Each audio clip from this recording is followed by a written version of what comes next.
Graça e paz, amados. Vamos para a nossa segunda aula sobre o estudo do Apocalipse. E eu gostaria de falar para vocês aqui uma breve definição do que significa a escatologia, tá? Escatologia significa doutrina das últimas coisas e, portanto, tem como escopo o estudo das profecias concernentes ao fim desta era e à volta de Cristo. O termo escatologia origina-se de duas palavras gregas, eschatos e logos. Eschatos significa último de uma série, fim de uma era, extremo de uma jornada, ponto final de um acontecimento, alvo a ser atingido, meta. A palavra logos tem variadíssimo uso, mas aqui é tomada no sentido de estudo. Então, escatologia seria estudo das últimas coisas, ok? Dos últimos acontecimentos, dos acontecimentos do fim dos tempos, o termo final da atual ordem mundial e da presente história humana. Tal fim se dará, segundo as Escrituras, com a volta de Cristo, a ressurreição de todos os mortos, a transformação dos eleitos, que estiverem vivos na ocasião do evento, o juízo final, a glorificação dos justos, a perpétua condenação e detenção de Satanás com seus anjos e súditos. Então, essa é uma breve introdução do que significa escatologia, aquilo que nós vamos estudar a partir de agora. Alguém tem alguma pergunta acerca disso? Se não, vamos começar, né, pastor Vitor? Capítulo 1. Eu vou ler aqui o capítulo 1, eu vou explicar para vocês agora a didática do nosso estudo propriamente dito. Antes de cada capítulo, nós lemos o capítulo de uma maneira geral. Todos os amados irmãos abram as suas Bíblias. Sim, Vitor. As correntes escatológicas, eu não falei. Antes da gente começar, eu vou dar uma pinceladinha aqui nas correntes escatológicas de maneira rápida. Ou você quer falar mais? Não, se quiser eu falo. Pode falar. Tá, então vamos lá. Amados, existem algumas correntes escatológicas, ok? Eu vou falar aqui rapidamente para a gente poder já entrar no assunto do Apocalipse. Em si, já estamos no assunto, né? Para entrar no versículo, no capítulo 1. A primeira, há 4 principais correntes escatológicas. A primeira, a milenismo, sustenta que o milênio está em curso, começou com a ressurreição e exaltação de Cristo e a criação da igreja, terminará com a segunda vinda do Cordeiro, tá?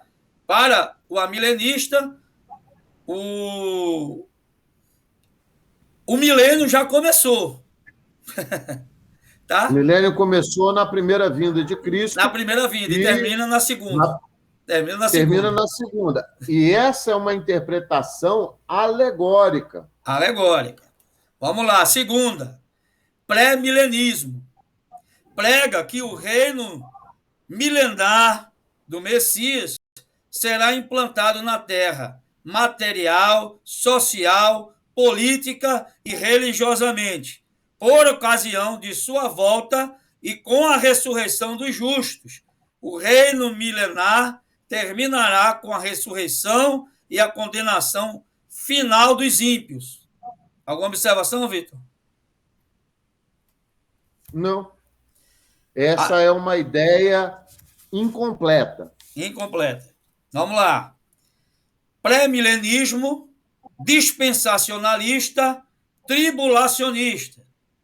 Ensina o arrebatamento secreto da igreja, a volta de Cristo em 2 tempos, 2 distintos povos de Deus, igreja e Israel, dois reinos, duas ou mais ressurreições, mais de um juízo, tribulação somente para Israel. Tá? Quarta, pós-milenismo. Divulga um crescimento numérico e espiritual da igreja até chegar ao ponto ideal preconizado por Deus, quando se implantará o reino milenar do Messias, cujo término se dará com a ressurreição geral, juízo final e reinado eterno de Cristo. A igreja, dizem os pós-milenistas, pela pregação do evangelho, promoverá a conversão das nações e a consequente paz milenária no mundo. Alguma observação aqui? Sim. Amados, olha só, vamos lá. Pré-milenismo dispensacionalista tribulacionista. É um nome grandão, complicado, que diz o seguinte, olha, observa o que está escrito na Bíblia, método literal de interpretação. Se nós abrirmos em Mateus ou Marcos, por favor, Mário, abre lá em Marcos, capítulo 13. Marcos 13. Marcos 13. Pode falar. Versos...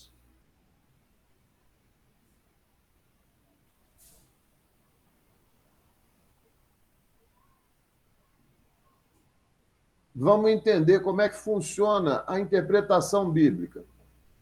Verso 1, dá uma lida para a gente, por favor. Quando saía do templo, disse-lhe um dos seus discípulos, mestre, olha que pedras e que edifícios. Aí o 2... Ao que lhes disse... Quer que eu leia ou não? Pode ler. Ao que Jesus lhe disse, vês esses grandes edifícios? Não se deixará aqui pedra sobre pedra que não seja derribada.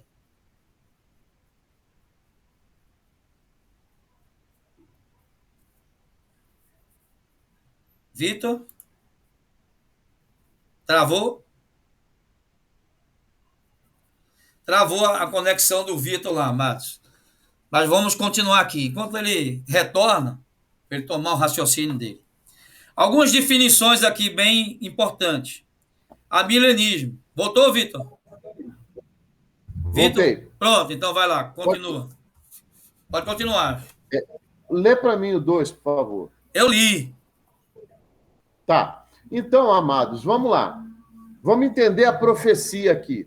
Jesus está falando acerca de uma profecia que se cumpriria no ano 70 depois de seu nascimento, 70 depois de Cristo, quando Roma invade e destrói Jerusalém e destrói o templo e vai acontecer a diáspora, onde o povo de Israel seria expulso das terras e mandado por toda parte do mundo, tá? Então, vocês vão vendo como é que funciona, como funcionam as coisas de Deus.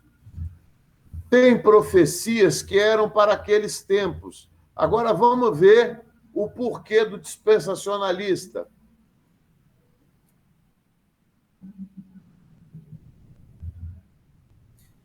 Ô, Vitor, tem aqui também as definições ideológicas, sintéticas, e tem as 5 correntes de interpretação, antes da gente iniciar o primeiro versículo. Então, amados, a gente vai lá agora para Marcos 13, versículo 14 em diante. Vamos entender o pré-milenismo dispensacionalista. Ora, quando vos virdes a abominação da desolação está onde não deve estar, quem lê entenda. Então os que estiverem na Judéia fujam para os montes. Quem estiver no eirado, não desça, nem entre para tirar alguma coisa de sua casa. E quem estiver no campo, não volte para trás Mas ai daquelas que estiverem grávidas e das que amamentam naqueles dias. Orai, pois, para que tudo isso não suceda no inverno. Porque naqueles dias haverá uma tribulação tal, qual nunca houve desde o princípio da criação, que Deus criou, até agora, nem jamais haverá. Se o Senhor, olha bem, meu povo, o que está escrito? É palavra, interpretação literal. Se o Senhor não abreviasse aqueles dias, ninguém se salvaria. Mas ele, por causa dos eleitos que escolheu, abreviou aqueles dias. Amados, em escatologia, de acordo com o profeta Daniel, nós estamos na semana de número 69. A semana de número 70 marca o período da grande tribulação. Esse período vai durar 7 anos. Essa semana vai durar 7 anos e será dividido em 2 períodos. Tá? Num primeiro período, Satanás, através do anticristo, seduzirá as nações e haverá paz em toda a terra. Uma falsa paz, né? A falsa paz. Então, nós teremos uma só moeda, um só governo, e a partir da segunda metade dessa semana de 7 anos, se iniciaria a grande tribulação. Ora, se Deus está abreviando aqueles dias, a igreja vai passar ou não por parte da grande tribulação? Vai.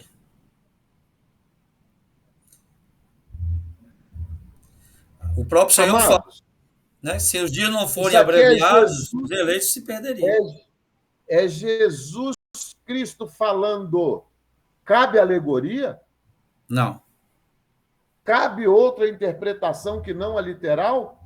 Isso também está dito lá em Mateus. Tá bom? Então, nós somos pré-milenistas, dispensacionalistas e tribulacionistas em função do que está escrito na palavra. Eu, na minha pouca compreensão dos evangelhos e da palavra de Deus, entendo que, se eu levar em conta qualquer coisa que não esteja escrito na palavra de Deus, eu estou recebendo um outro evangelho. É verdade. Então, deixa eu só ler aqui, amados, para a gente poder iniciar o capítulo 1. Definições ideológicas sintéticas, tá? Amilenismo. Cristo instaurou o reino milenário na sua primeira vinda, estabelecendo a nova era, o tempo da igreja. Esta designação não coaduna com a escatologia anunciada, pois não se trata de amilenismo, mas sim de milenismo em curso, ou milenismo do interim.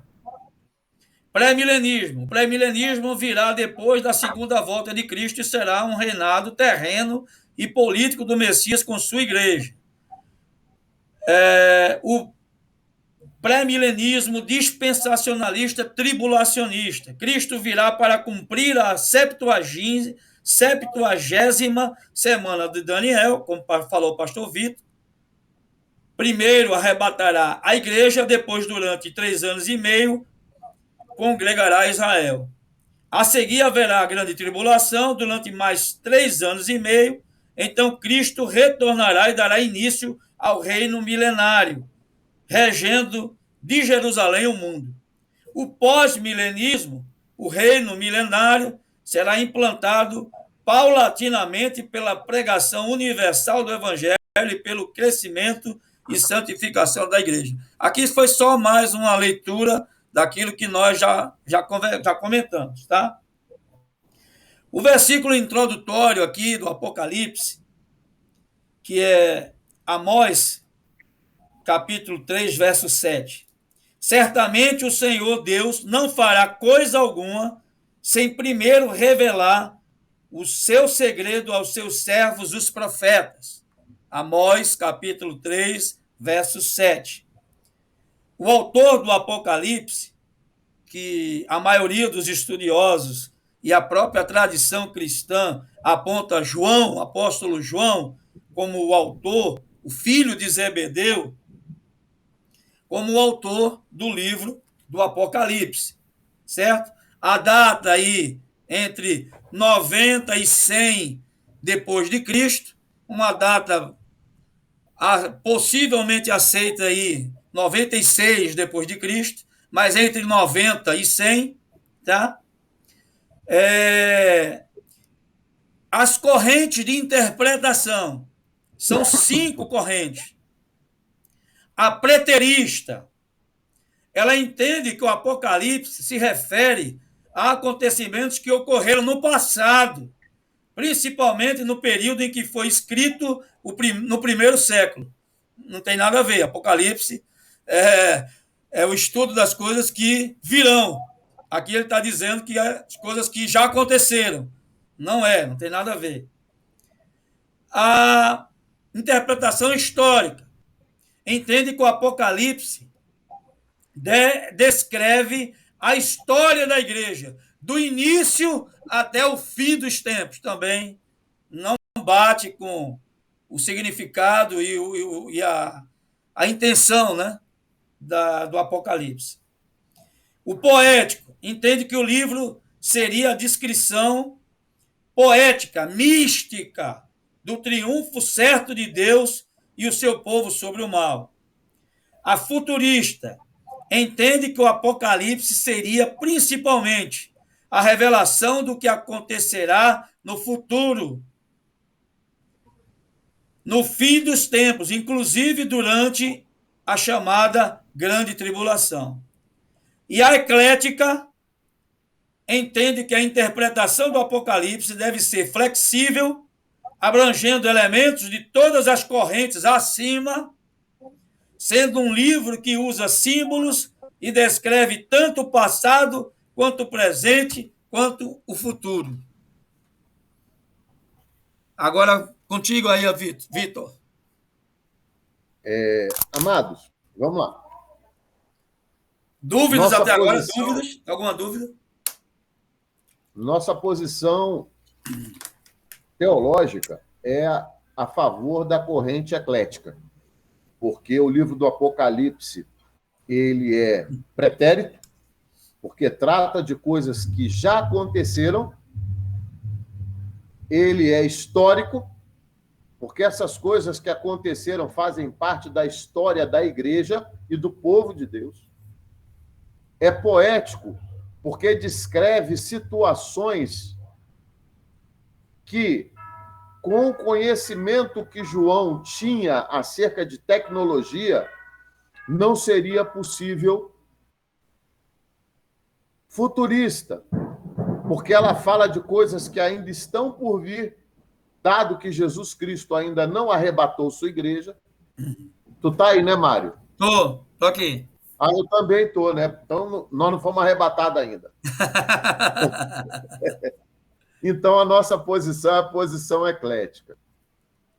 Amados, o porquê saber isso? Isso é importante para que a gente não fique pensando de forma diversa do que a palavra de Deus fala. Existem algumas correntes escatológicas, por exemplo, que tratam da carta às 7 igrejas da Ásia como se fossem cartas a épocas distintas da igreja, e não é. E já vi muita ministração sobre isso. Não é só isso, tá bom? Nós vamos ver aqui durante o estudo. Nós vamos passar agora por uma ambientação do local e da sociedade onde se passou o episódio da entrega do livro de Apocalipse a João, tá bom? Tem muita gente que acha que a ilha de Patmos é algo assim que faz parte da alegoria bíblica. Não, queridos, a ilha de Patmos existe até hoje. O pastor Mário vai colocar aí as fotos da ilha de Patmos para que os irmãos vejam como é a ilha de Patmos hoje.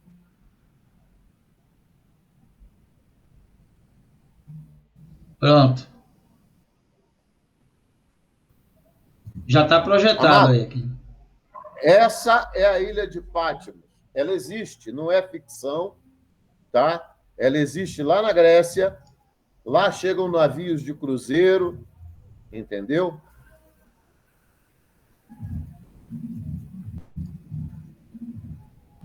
Então, deixa eu ambientar vocês acerca disso. Olha aqui, o outro mapa aqui, né? Grécia, Turquia, pode falar. Ah, vamos lá. Baixa lá para o outro mapa. Passei.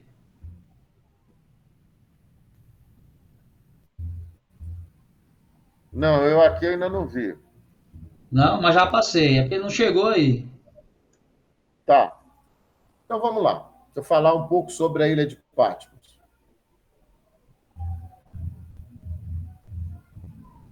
Os irmãos estão vendo aí? Pergunta aí, Vitor, se estão vendo.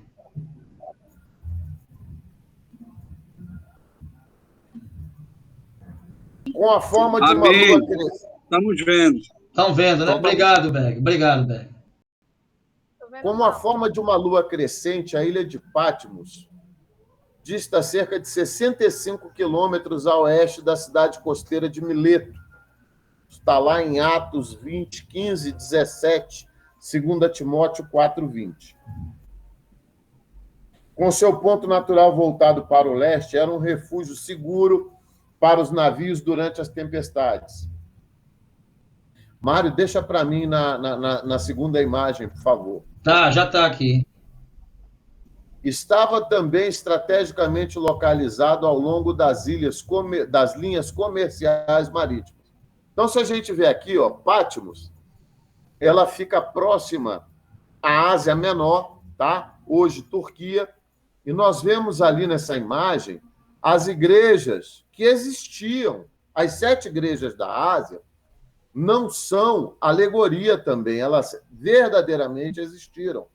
Pérgamo, Esmirna, Éfeso, Tiatira, Sardes, Laodiceia e Filadélfia. Patmos era um porto de parada na viagem de Roma a Éfeso, e na viagem de volta ele era o primeiro. Durante a época do Novo Testamento, a cidade tinha um grande centro administrativo, pelo menos 3 templos pagãos. Estamos falando de Patmos. Pode continuar. Artemis, Apolo e perdão, não é? Afrodite.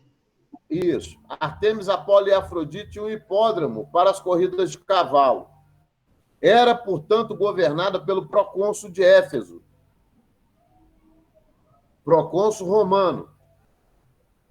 O local é identificado. João foi banido para a ilha de Patmos, uma colônia penal romana, onde exilavam prisioneiros políticos. Ali, esses prisioneiros perdiam todos os seus direitos civis e toda a possessão de material. Os prisioneiros eram obrigados a trabalhar nas minas daquela ilha, vestindo-se de trapos. A ilha fica no Mar Egeu e tinha 32 quilômetros quadrados.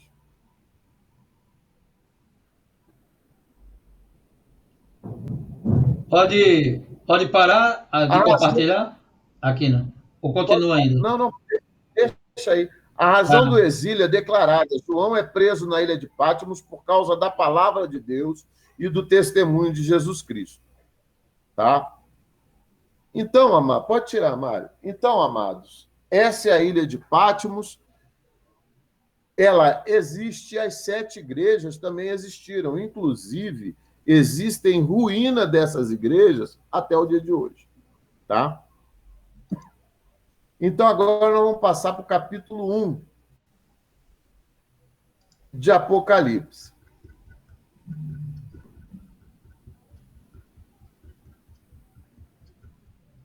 Mário, você pode ler o capítulo 1 para a gente, por favor? Posso. Deixa eu só abrir aqui.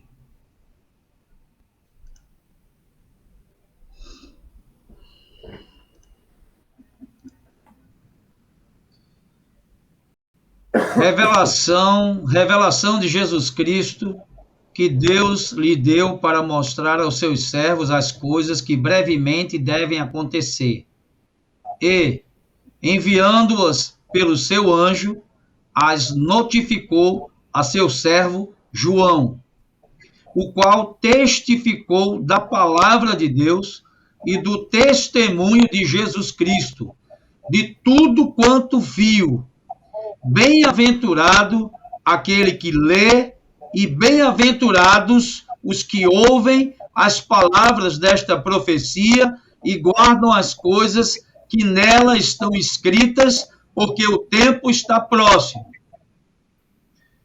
João, as 7 igrejas que estão na Ásia, graça e paz da parte daquele que é, e que era, e que há de vir, e da dos 7 espíritos que estão diante do trono de Deus, e da parte de Jesus Cristo, que é a fiel testemunha, o primogênito dos mortos e o príncipe dos reis da terra, aquele que nos ama e pelo seu sangue nos libertou dos nossos pecados e nos fez reino, sacerdotes para Deus, seu Pai. A ele seja glória e domínio pelos séculos dos séculos. Amém. E eis que vem com as nuvens, e todo olho o verá, até mesmo aqueles que o transpassaram, e todas as tribos da terra se lamentarão sobre ele. Sim, amém. Eu sou o Alfa e o Ômega, diz o Senhor Deus, aquele que é, e que era, e que há de vir, o Todo-Poderoso. Eu, João, irmão vosso e companheiro convosco, na aflição, no reino e na perseverança em Jesus, estava na ilha chamada Pátimos, por causa da palavra de Deus e do testemunho de Jesus. Eu fui arrebatado em espírito no dia do Senhor, e ouvi por detrás de mim uma grande voz, como de trombeta, que dizia: o que vês, escreve-o num livro e envia-o às 7 igrejas, a Éfeso, a Esmirna, a Pérgamo, a Tiatira, a Sardes, a Filadélfia e a Laodiceia. E voltei-me para ver quem falava comigo, e a voltar-me vi 7 candeeiros de ouro, e no meio dos candeeiros um semelhante a filho de homem, vestido de uma roupa talar, e cingido à altura do peito com um cinto de ouro. A sua cabeça e cabelos eram brancos como a lã branca, como a neve, e os seus olhos como chamas de fogo, e os seus pés semelhantes a latão reluzente, que fora refinado numa fornalha, e a sua voz como a voz de muitas águas. Tinha ele na sua destra 7 estrelas, e da sua boca saía uma aguda espada de 2 gumes, e o seu rosto era como o sol, quando resplandece na sua força. Quando vi, caí a seus pés como morto, e ele pôs em mim a sua destra, dizendo: não temas, eu sou o primeiro e o último. E o que vivo, fui morto, mas eis que estou vivo pelos séculos dos séculos, e tenho as chaves da morte e do Hades. Escreve, pois, as coisas que tem visto, e as que são, e as que, depois destas, hão de suceder. Eis o mistério das 7 estrelas que viste na mão, na minha destra, e dos 7 candeeiros de ouro. As estrelas são os anjos das 7 igrejas, e os 7 candeeiros são as 7 igrejas. Amém. Tem alguém com o microfone aberto aí. Está dando Amados, microfonia. Vamos começar a explicação versículo por versículo. Mas antes, Eu quero fazer uma observação aqui, gostaria que o pastor Mário também tecesse alguns comentários.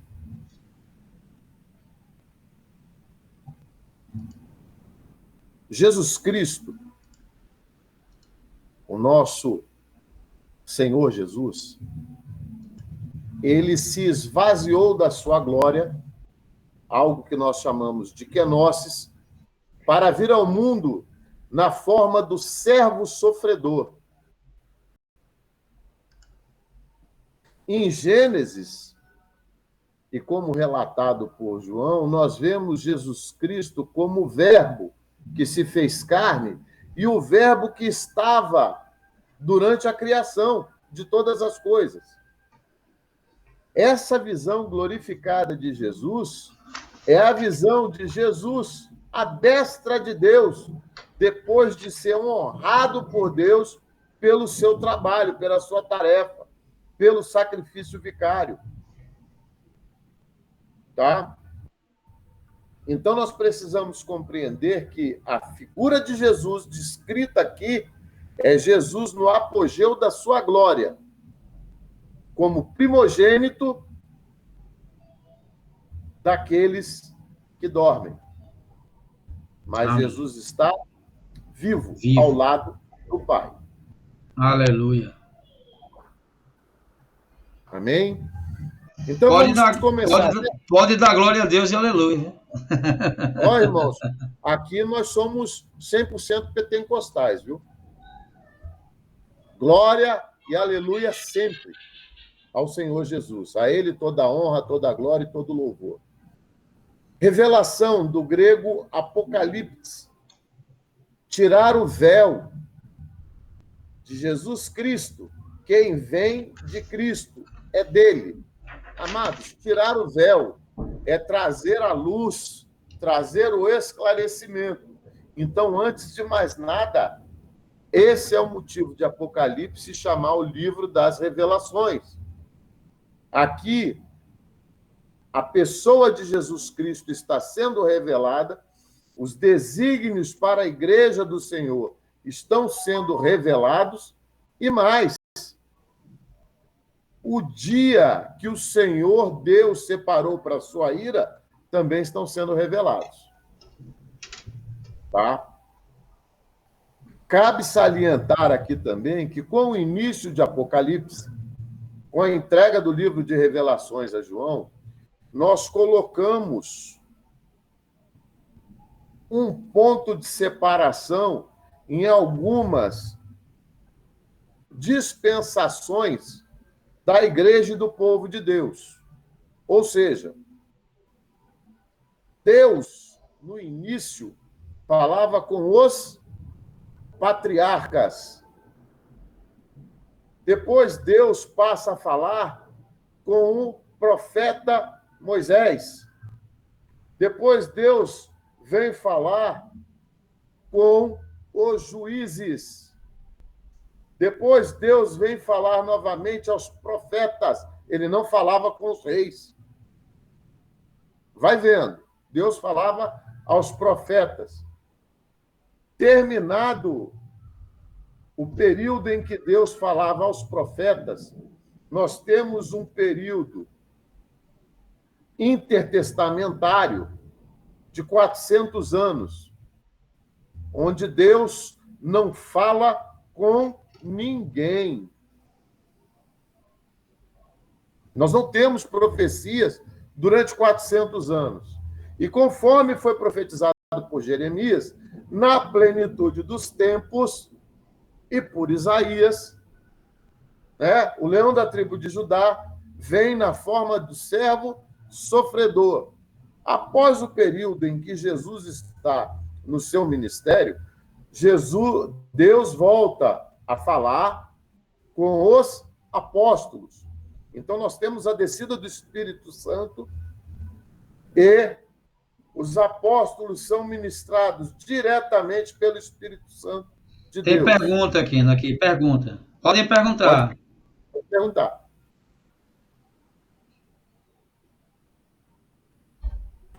Professor, o senhor falou aí que Moisés, ele também se intitula como profeta? Sim. Sim, Moisés é profeta. Mas também se intitula? Sim, Moisés é profeta. Ele se encaixaria no maior, nos profetas maiores ou nos menores? Nem nos profetas maiores, nem nos profetas menores. O trabalho de Moisés é trazer o Pentateuco para o povo de Deus. O que é o Pentateuco? Livro de Gênesis, Êxodo, Levítico, Número e Deuteronômio, que foi terminado por Josué. Porque existiram profetas, existiram juízes, existiram reis, certo? Moisés não foi rei, nem foi um juiz, embora ele julgava também, né? Mas ele é considerado o primeiro profeta. Porque se for assim, ele é considerado tudo, né? Profeta, juiz, rei, no final da história. Veja bem, o que acontece? Deus, ele traz através do ministério de Moisés um sistema político e religioso. Deus fala para Moisés, olha, conforme profetizado, quando Jacó abençoou a Levi, entendeu? A tribo de Levi seria responsável pelo sacerdócio. Então, quem era o príncipe da tribo de Levi? Era Moisés? Não, era seu irmão mais velho, Arão. Por isso ele é chamado ao ministério. Tá? Politicamente, Moisés ele tinha a obrigação, como líder daquele povo, de julgar as pendências do povo. Mas, inspirado por Deus, Jetro fala para o seu genro Moisés, olha, se você for julgar todo esse povo, você não vai fazer mais nada. Então, Jetro fala o quê? Olha, divida o povo de Deus por capitães de 10 mil, de 1.000, de 100, de 20, e assim foi feito. Nós temos Moisés na função de general, tá? Porque durante o Êxodo, Moisés era que recebia de Deus todo o amparo para levar aquele povo. Então, Moisés, ele foi tudo mesmo. Inclusive, se nós formos pegar do ponto de vista de profeta maior e profeta menor, que se dava em função da quantidade de profecias de cada livro e não de importância do profeta, né? O que a gente vai ver? Isaías escreveu um livro, Jeremias 2, Moisés 5. Moisés... Vitor, 9 minutos para a gente encerrar a nossa aula, viu? Segunda aula. Então Moisés se tornaria mais um libertador do que um profeta, não? Não, ele não trouxe ele trazia a palavra, a direção de Deus, a palavra é a profecia. Ele trouxe a palavra o tempo todo para o povo. Um profeta. Não, Arão se tornava mais profeta do que ele. Não, Deus falava com Moisés. Não falava com Arão, Deus falava com Moisés. Moisés é que falava com Arão. E Arão falava para o povo. Aliás, para o povo não. Falava para Faraó, né? Entendeu? Mas Deus falava. Deus disse assim para Moisés: tu me serás como profeta, certo? Aliás, ele diz assim: tu serás como Deus e Arão será como profeta. Eu falarei contigo, tu falarás com Arão e Arão falará por ti. Quando ele deu a desculpa de que era gago e que não podia falar. Entendeu, Fernando? Então ele foi profeta, realmente. Quando Deus chama ele lá no monte, ele chama para libertador, né? Ele quero libertar o meu povo. Sim. Ele teve a função de, como o Vitor estava falando, ele teve a função de general, de libertador, ele teve a função de juiz, entendeu? Mas ele foi um profeta. Samuel não era profeta, mas Samuel julgava também o povo. Samuel era um profeta, mas ele julgava. Ele tinha a função de juiz. Entendeu? Então, embora ele tendo a função de libertador, de general, de juiz, ele é considerado profeta. Pelo próprio Deus ele foi considerado profeta. O pastor Vitor caiu. Eu estou esperando que a conexão volte. Mas quem tiver dúvidas, aí como o Fernando, pode fazer pergunta. Aproveitar que nós temos só 7 minutos de aulas aí, para poder encerrar nosso sábado. Alguma dúvida? Alguém tem mais dúvida?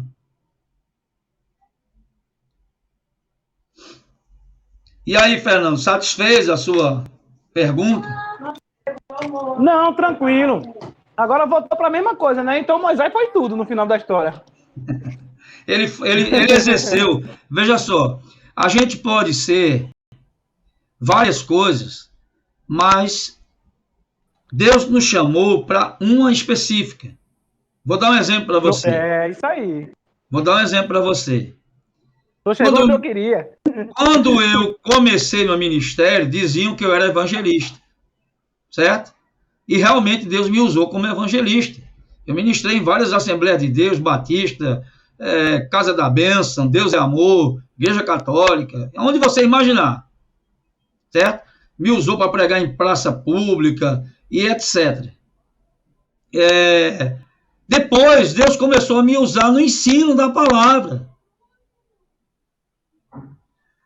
Ele me usa no ensino quando Ele quer, Ele me usa como evangelista quando Ele quer, Ele me usa como pastor para aconselhar, cuidar, pastorear, amar, abraçar, ajudar, enfim. Mas eu fui chamado para quê? Eu exerci várias funções no corpo de Cristo e exerço várias funções. Mas para uma coisa eu fui chamado. Então Moisés exerceu várias funções, mas ele foi chamado para ser profeta. Libertador. Profeta é profeta, meu irmão. Não tem profeta sem ser libertador. Eu também foi assim, pastor. A gente foi começando na igreja e no final da história a gente chegou, pela necessidade da igreja, a gente começou a fazer tudo. Então já limpei a igreja, já participei, já fui da tesouraria, já fui tudo. Mas existe um chamado específico para isso, né? Então, qual é a sua chamada? A sua chamada é ser um pregador? Então você é servo. Não, você é servo. Todos nós somos servos. Todos são servos. Mas a chamada específica sua é ser um pregador. Então você é um pregador. Agora você pode exercer o seu dom no Ministério de Música, você pode limpar, arrumar a igreja, organizar, você pode fazer de tudo, entendeu? Tem mais gente aí querendo fazer pergunta, participar aí, pode falar. Pastor, sou eu, Sheila. Opa, Sheila, pode falar. Ô, pastor, então assim, como é que nome o próprio Deus daria para Moisés? Que nome? Ele deu Moisés. Não. Aquele que saiu das águas. O pastor, libertador ou profeta? É assim que Deus chamaria ele, profeta, por tudo que ele exerceu. Vê só. Até a Patrícia colocou um comentário aqui, que Arão era o porta-voz de Moisés. Uhum. Quando Deus chamou Moisés, chamou ele com um propósito específico: libertar o povo dele da escravidão do Egito. Certo? Jesus também veio para nos libertar dos nossos pecados. Tá? Vamos fazer esse paralelo. Jesus veio para nos libertar dos nossos pecados. Da mesma forma que Moisés foi chamado para libertar o povo de Israel. Pronto. Começa por aqui. Mas Jesus era o quê? Jesus era Deus. Mas Jesus também foi libertador, foi salvador, foi redentor, pastor, entre tantos outros.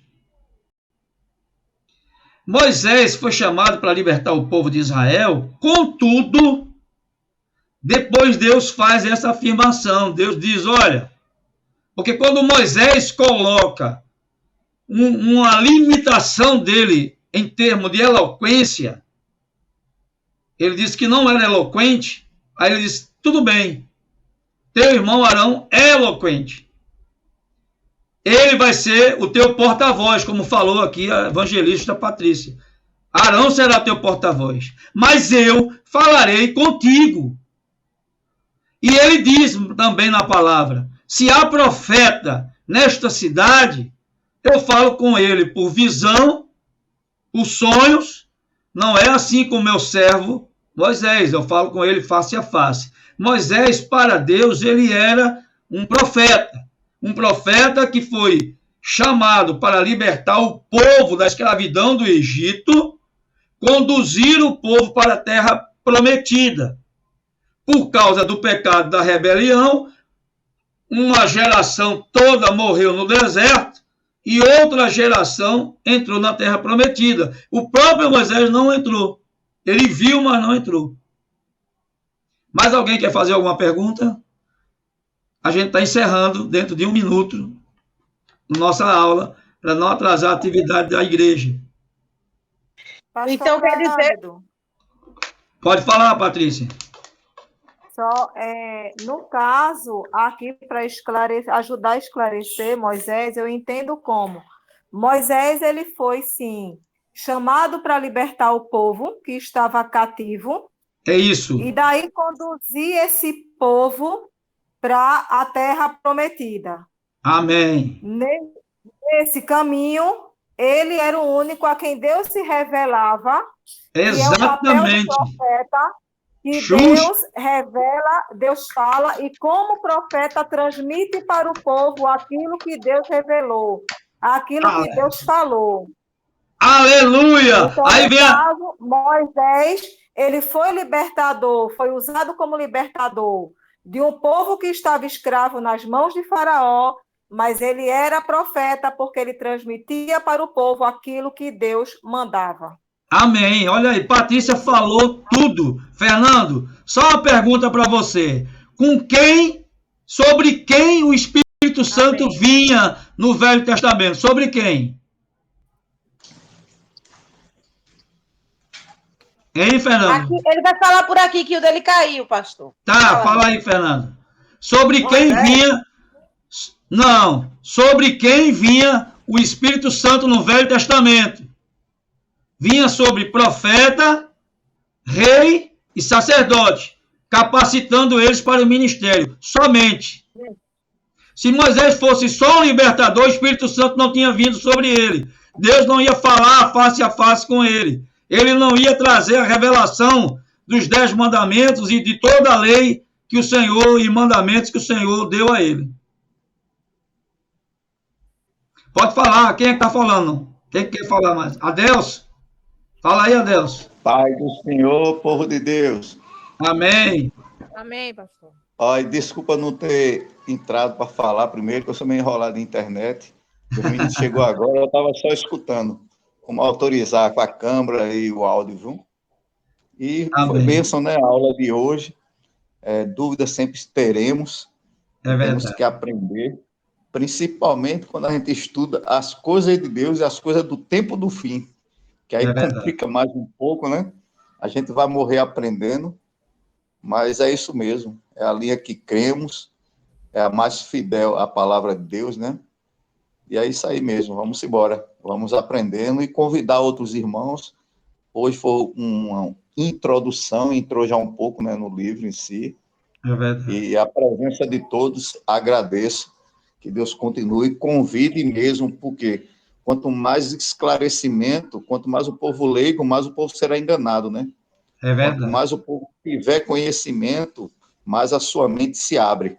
É verdade. Nós tenho isso e agradecer tanto ao senhor como ao pastor aí também, que está cooperando para nos alimentar, nos fortalecer, nos ajudar a abrir mais o nosso entendimento. Viu? Amém. E outra Então, coisa, pastor, somente sobre quando fala que já aconteceu, só uma coisa, me veio agora em mente, sabe o que é? Como já foi falado aí mesmo na aula, né?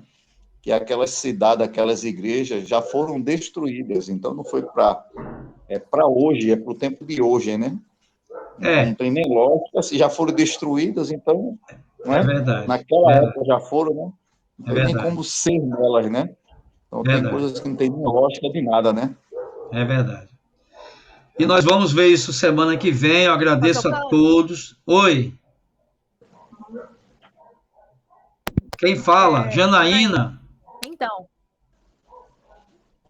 uma colocação assim, Oi? sua e a de Patrícia em relação a esse lance aí de Moisés. Tá. E assim, e Patrícia também, né? A colocação de vocês, muito perfeita, não resta dúvida. Porque a colocação Amém. foi muito perfeita Glória a Deus. sobre realmente a função dele. Porque quando a gente fala assim, Moisés, a gente libertador, mas quando a gente para ler e para ouvir, né, sobre essa explicação, que também era uma dúvida que eu ia falar, mas aí Fernando falou, mas a explicação foi bem plausível e não resta dúvida. Glória a Deus, obrigado. A Patrícia, a evangelista Patrícia, deu um show de bola. Ela vai dar aula nesse curso aqui com a gente. Eu vou conversar com ela. Arrasou. E a pergunta arrasou, do Paty, Fernando foi, a Paty detonou. E a pergunta do Fernando foi excelente, porque é uma dúvida, entendeu? Mas a gente esclarece assim. Sim, sim. O Espírito Santo de Deus, ele só vinha sobre 3 pessoas no Velho Testamento: profeta, rei e sacerdote. Entendeu? Então Moisés só pode ter sido uma dessas 3 pessoas: o profeta, o rei ou sacerdote. Rei ele não foi, porque o primeiro rei de Israel, certo? Foi quem? Saul. Vamos lá, Saul. Então Saul foi o primeiro rei. Então rei ele não foi. Sacerdote. Ele profetizou, né? Que ele entrou como rei e ele também profetizou no começo do ministério dele, né? Isso, exatamente, ele profetizou. Quem foi o primeiro sacerdote? Arão. Então, sobrou o que para Moisés? Profeta. Amém? Amém? Glória a Deus. Então, amados, eu agradeço a vocês. Vamos encerrar nossa aula. Semana que vem estaremos aqui. Aqueles que puderem participar do nosso sopão, não percam, certo? Vai ser uma bênção. Em breve eu creio que eu vou estar à frente não, perdão, está amarrado isso aí. Em breve eu estarei junto com vocês, certo? Junto com vocês aí nesse sopão, porque eu amo fazer isso, venho fazendo há 7 anos, e eu estarei junto com vocês aí, tá bom? E semana que vem estaremos aqui. Quaisquer dúvidas, podem procurar no privado, falar comigo, tá bom? Que a gente vai conversando, esclarecendo, e semana que vem o link vai estar lá de novo, às 16h15, por aí mais ou menos. Eu vou postar as 2 aulas no YouTube e vou colocar o link lá no grupo para quem não assistiu e para quem quiser assistir novamente, ok? Então, graças a Deus. Pastor. Hein? O resumo. O resumo. Quero que vocês façam o resumo e enviem para mim, tá? O resumo sobre os tipos de interpretação. Só estão liberados desse resumo os pastores, tá? Pastor Adelso não precisa, o pastor Zé Maria também não precisa mandar. Fora os pastores, vou pensar se abro também mão aí dos evangelistas e missionários. Fora os pastores, está todo mundo no estreito. Mas fica tranquilo, gente. Isso aí é só para vocês fixarem a matéria. Não é nem para eu ler. É para vocês fixarem. Eu vou ter um retorno se vocês estão entendendo, né? E para vocês fixarem a matéria. Só para isso, não é para nada. Pode ser 2 linhas, 3 linhas, 5 linhas. Não precisa ser nada extraordinário, não. Tá bom? Então fiquem na paz. Até semana que vem. Deus abençoe. Estava com saudade de muitos que eu não via há muito tempo. E os irmãos da nossa igreja, a gente está todo domingo junto, é uma beleza, é uma benção. Todo mundo para a casa de Janaína, tá bom? Graça e paz, Deus abençoe. Eita glória.